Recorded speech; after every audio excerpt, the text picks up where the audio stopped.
You walk around this building and everyone is so supportive and so excited about what is happening with the... Additionally, a statement made in Indianapolis remains a topic of continuous discussion within the basketball world.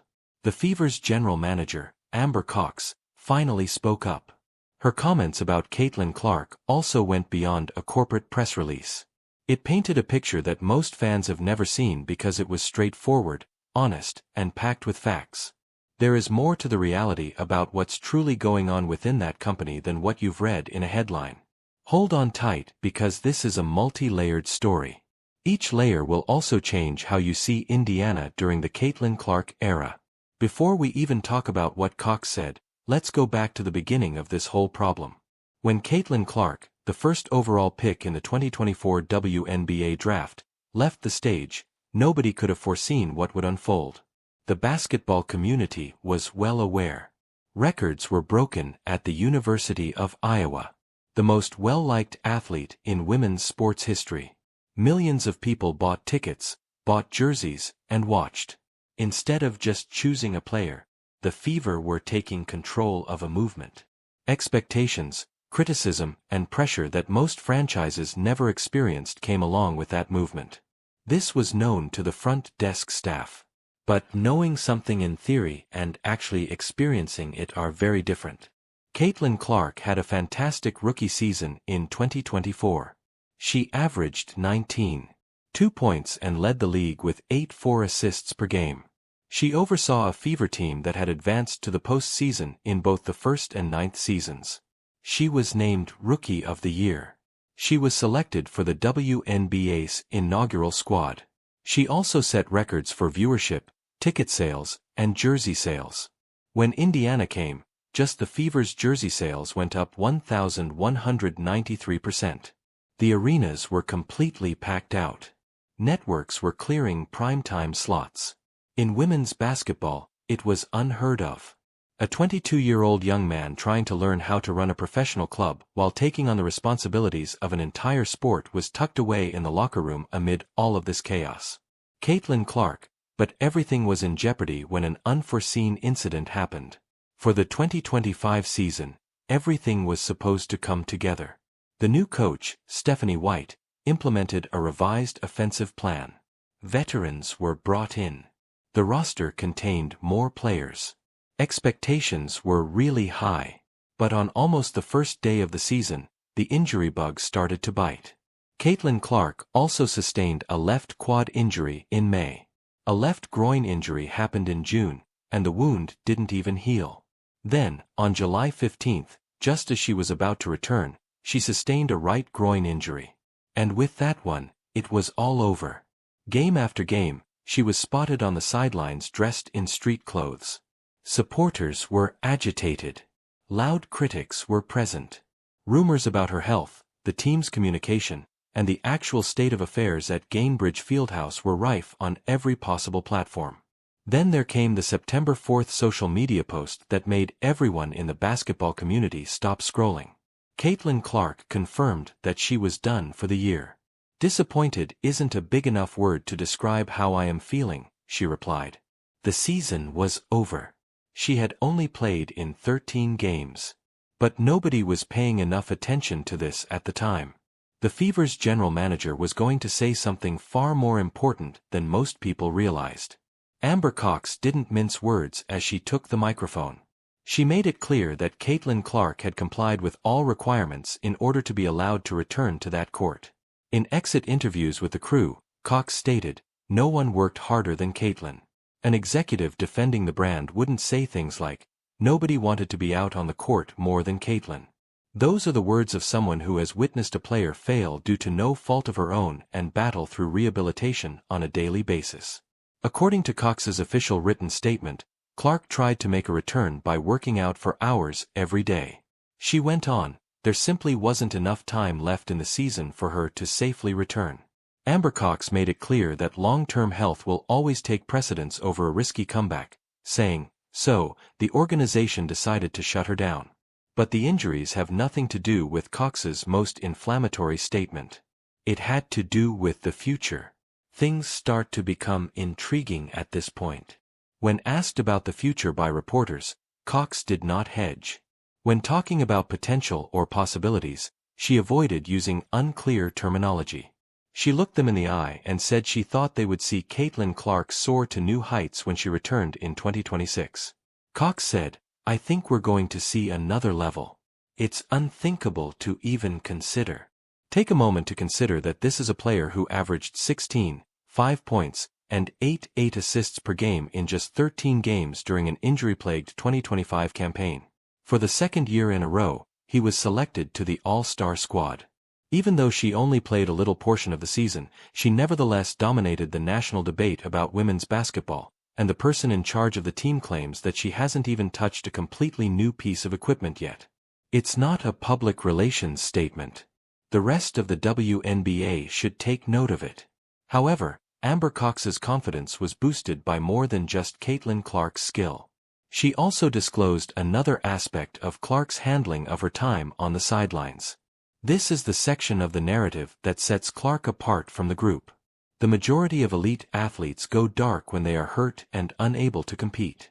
Sometimes you see them at games. After giving the audience a wave, they vanish into the training area.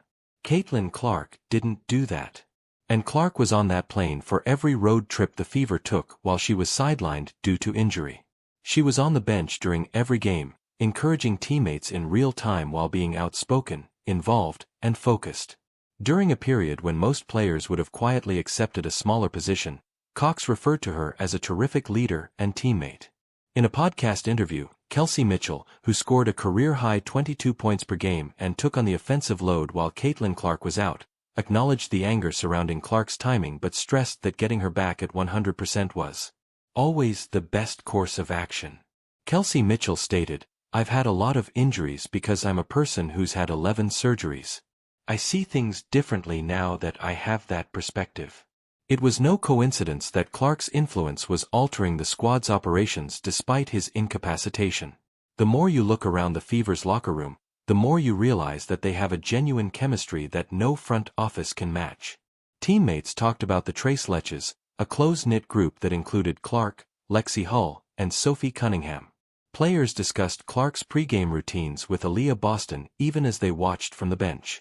When asked about the culture before the 2025 season began, Kelly Krauskopf, president of the Fever, said that the young core had made one specific request. They objected to the front office pursuing a major celebrity signing. They wanted their locker room to be secure. The players' exact words were, "Protect the culture that we've started." You see, a team that is crumbling inside doesn't speak like that. That is the rhetoric of a group that knows what they have and does not want it altered.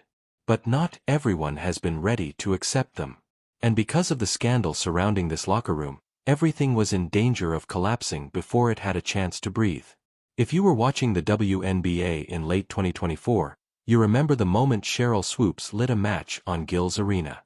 The Hall of Famer intimated that players were uncomfortable with Caitlin Clark's attention and said that there was a great deal of strife within the Indiana Fever group. Swoops said, "There's a lot of other stuff going on that players are like, this ain't where I want to be." On the internet, the claim swiftly gained popularity. It was one of the most talked about stories in women's basketball for weeks, complete with debates, screenshots, and opinions. When asked about the specifics, Cheryl Swoops admitted she wasn't in the locker room. There was no evidence. No player co-signed the story. During a different March Madness show in April 2025, Caitlin Clark directly addressed the rumors while seated with Sue Bird and Diana Taurasi. The folks within that facility were the only ones who truly knew the reality, she stated, recognizing that people tend to assume they are aware of what occurs behind closed doors. She implied that the commotion had less to do with anything happening in Indiana and more to do with those who were successful. Then, in 2025, the Indiana Fever's on-court performance in the absence of their idol was more powerful than any news conference. Think about what Indiana accomplished over the season without Caitlin Clark.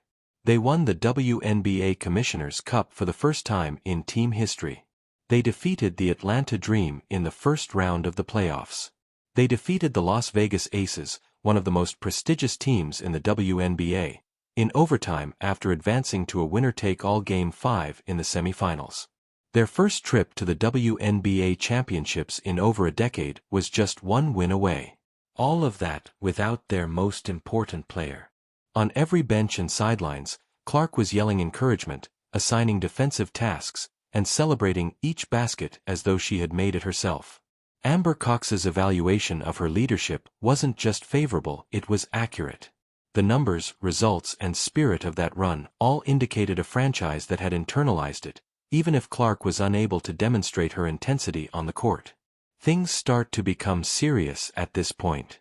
Because the Indiana Fever, led by Amber Cox, are hoping for more than simply a comeback season in 2026, they are hoping for a possible dynasty. The lengthy negotiations between the WNBA and the Players' Union, which lasted more than a year before being resolved in early 2026, caused the whole offseason to be compressed into a few weeks. The Portland Fire and Toronto Tempo, two new teams, had their league rosters changed by expansion drafts. Despite the Fever losing 2 players in the process, Cox maintained his composure. Her message was consistent from the season's conclusion to every roster change that followed. Keeping Kelsey Mitchell in a Fever uniform is their first objective. "I'm going to sound like a broken record from last year," Cox told reporters. Keeping Kelsey Mitchell in a Fever jersey will be the top focus. With Mitchell back in the running and contracts already in place for Caitlin Clark and Aaliyah Boston, Indiana will have the most complete core in the league heading into the 2017 season. Even so, the basketball community didn't recoil because of the headline. When Caitlin Clark made an appearance as a special contributor on Basketball Night in America with legends like Carmelo Anthony, Vince Carter, and Tracy McGrady, even Amber Cox was overjoyed. Cox wrote on social media, "This will be very insightful and entertaining. It comes easy to me to tuck CC." NBC executive producer Sam Flood described Clark as the most renowned figure in basketball, not collegiate or women's basketball. Stop completely. Clark is now working on such platform even before the May 8 start of the 2026 WNBA season. Furthermore, when asked about the Fever's chances of winning the championship on that NBC platform, Clark answered right away. "I think we're going to be the favorite to win it all," she said. The media had little influence on that reaction. "It adds a little pressure, in my opinion, but that's what you enjoy about it.